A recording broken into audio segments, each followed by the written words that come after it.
والله رب العزت په قرآن کې فرمایي وَإِنَّ لَكُمْ فِي الْأَنْعَامِ لَعِبْرَةً نُسْقِيكُم مِّمَّا فِي بُطُونِهِ مِن بَيْنِ فَرْثٍ وَدَمٍ لَبَنًا خَالِصًا سَائِغًا لِلشَّارِبِينَ اے زما بندا تو خوراشي خپل ساروي ته غیا واچي لاړ شي وده شي زما بندا دغه سروي چې تا ولا غیا چولې هغه وخوري یو خو وینه ده بل خو ګندګي ده د دې دواړو په منځ کې دله چې سار راپاسي راشي غوال ولشي سرویل وشي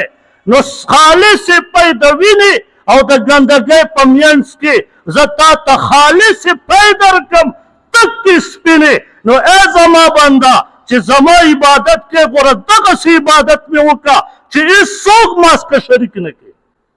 خالص پی درکولی شم او تا پاکیته کې ګړبړ دی ما سره ولې داسې کس پیدا کې چې په دې کې را دننه کې په خدایتوب کې ما سره کس را دننه کې څنګه خالص پی درکم ای زما بنده دغسې خالص عبادت مې کوه چې څوک را سره شریک نه کړي